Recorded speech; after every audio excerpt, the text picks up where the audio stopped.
50%.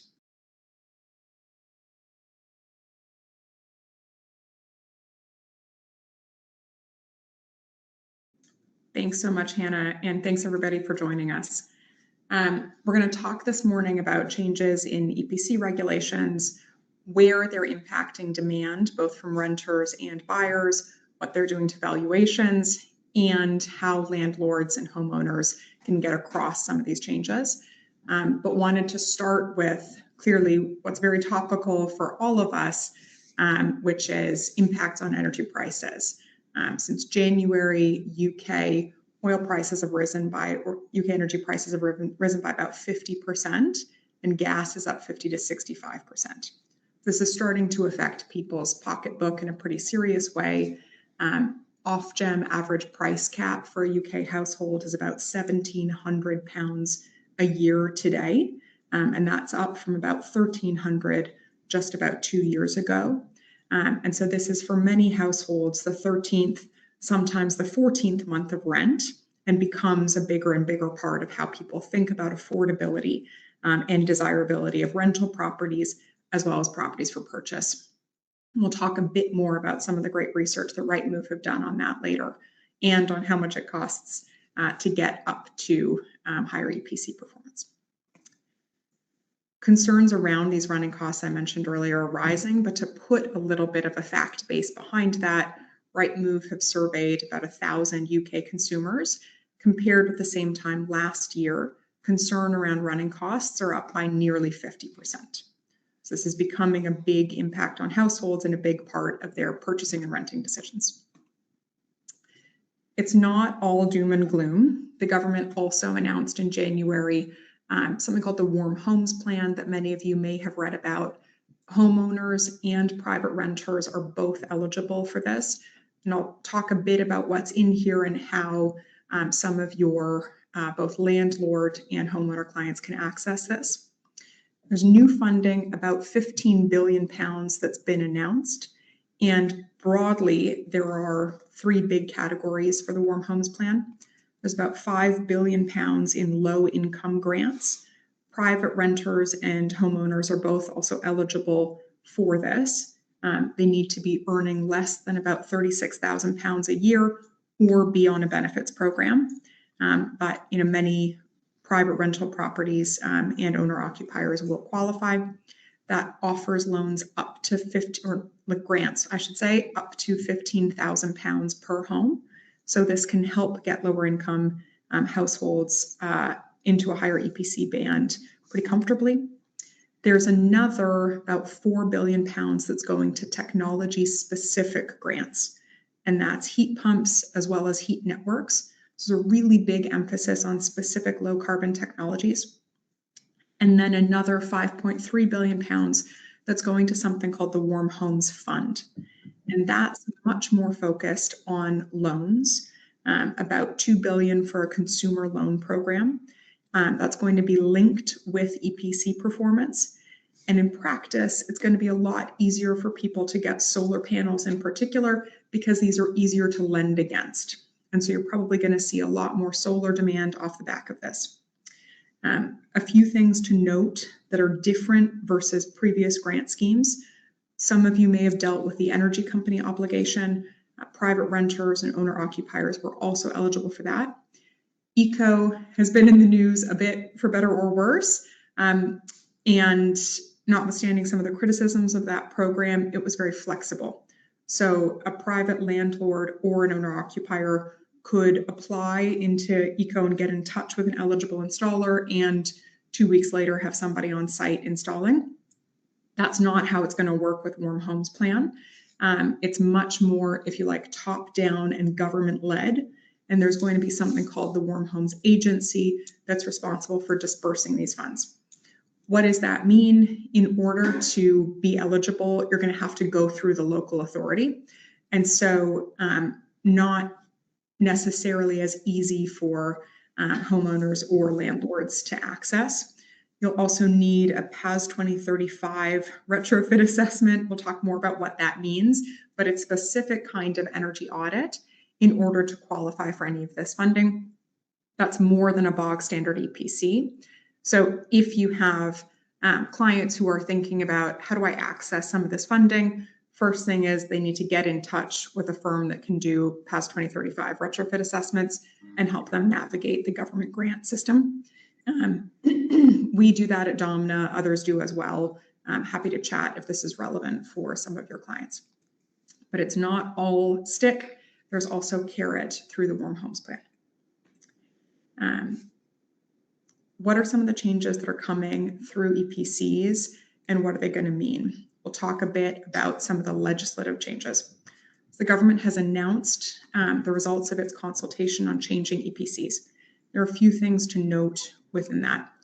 We're going to have a minimum EPC-C on both new and existing tenancies. Landlords are going to need to spend at least £10,000 in order to achieve an EPC-C. And that compares to about 3,500 under current minimum energy efficiency standards. So there's a much higher bar that landlords and landlords are going to need to reach in order to clear minimum energy efficiency standards. And that's before they can register for a 10-year exemption. Now, the government is allowing people to count anything that they've spent since October 2025. So if you've made improvements to the property, then that's still counted, you don't lose out. And if the property is worth less than £100,000, the cost cap is going to be lower. There are going to be some changes to the methodology here that are important to note. Some homes that are currently rated EPC-C might fall below that bar. And I'll talk a bit more about that later, but in broad strokes, if the property hasn't had any fabric upgrades, what I mean by that is insulation put into the loft or the walls, improvements to draft proofing, double glazing on the windows, that's going to be penalized pretty heavily. And some of the cheap and cheerful improvements that used to work really well under the previous EPC scheme, things like putting in high heat retention, storage heaters, things like that, aren't going to give you the same number of points as they did before. So some landlords who are just in an EPC-C might find that that property dips down into a D. We'll talk a bit more later about exactly what can drive that. And we'll move to a short poll. Brilliant, thank you. So let's just kick off our first poll for today then. So both Domna and Rightmove have estimated how many existing rental homes could become non-compliant by 2030, i.e. those that are currently rated EPC-C or below, like Anna was just mentioning. Which number feels right to you? Let us know what you think. So we have 2 million or fewer, more than 5 million, or around 3 million. I'll just give it a second for the votes to come in. Everyone's quite quick today, which is always nice. Okay, at the moment, we've got 55% saying more than 5 million and about 40% saying around 3 million. Anna, are you okay to talk us through the right answer? Absolutely. Right answer here is that we've got about 3 million rental properties that are going to be non-compliant by 2030. And that includes England, Scotland, and Wales. The majority of those are obviously concentrated in England.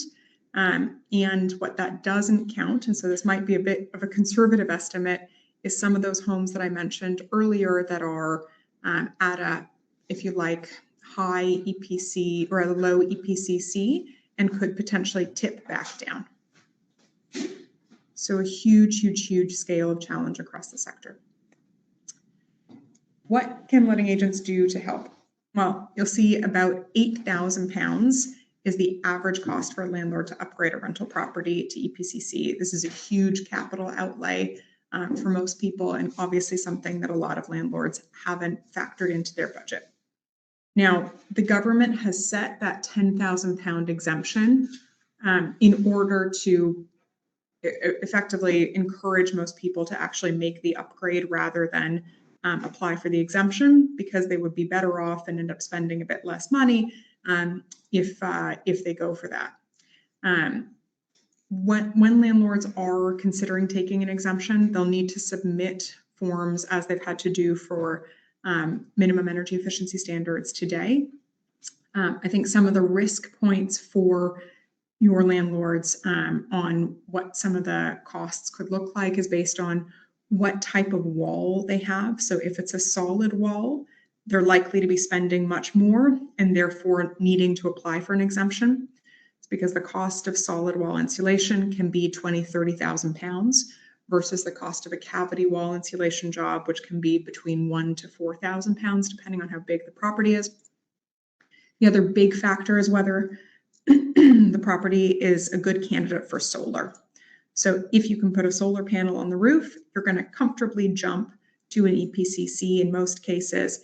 And with the price of solar coming down, you're going to be spending between, call it £4,000 to £7,000. And so, much more cost-effective way to make that jump. And so I think in terms of educating clients for, what they might need to do, we'll talk a bit more later about what some of those costs could look like. But the funding doesn't pause their legal responsibility. They have to hit that EPCC by 2030 in any case. And some of the properties that are currently sat at an EPCC but haven't made upgrades recently are likely to be re-rated, and so worth landlords getting ahead of that, and also obviously considering whether or not they might be eligible for any of the grant or loan funding that we spoke about earlier. What are some of the changes on sales legislation? The EPCC targets don't apply to sales, but obviously buyers are starting to think about both what the running costs are. We talked earlier about energy prices and what that's doing to a lot of people's pocketbooks. And they're also thinking about saleability in the future. And so what we are expecting to see is more EPCD through G properties coming to the market. I think in the NRLA's most recent poll, about 56% of their members indicated they were likely to sell over the coming 12 months because they couldn't afford some of the upgrades. So we probably are going to see more properties that are coming to the market from smaller or accidental landlords. EPCs are also now not just going to give the one headline metric, but they're going to give a few specific metrics: fabric, smart readiness, which just means thermostatic controls, things like a Nest, and low carbon heating systems. And that gives buyers much more information about what the likely upgrade costs are going to be, and how they could improve the property. And so guidance for agents here is really, 98% of homeowners have at least a basic understanding of EPCs. People are going to expect to have something of conversation around this. And so really, for agents, being able to flag low or expiring EPCs early and manage seller expectations on what this might mean in terms of both timeline to sell and pricing. And I think worth calling out some of the great research that Rightmove have done here around mentions of specific green technology, because buyers are also becoming more educated on what some of those interventions can look like, right? And so heat pump mentions up about 46%, solar panel mentions up about 37%, also educating sellers on some of these interventions and whether they can flag eligibility and cost in the EPC and in some of the material they're putting across, or whether it's worth their investing in some of these cheaper green technologies before they sell. And again, solar panels are going to be a lot easier and a lot cheaper for most properties. How does the EPC score impact demand? We've spoken a bit about that. We'll talk in a bit more detail around that, and move to a short poll to start. Perfect, thank you. So yeah, time for poll number 2. So using Rightmove data, we've analysed how much difference energy efficiency really makes to a property's value. So we looked at the average price per square foot for an EPC B rated home and compared it with F rated homes. What do you think the difference was? Was it A, around 10% more per square foot for a B rated property, or B, around 20% more, or C, around 30% more?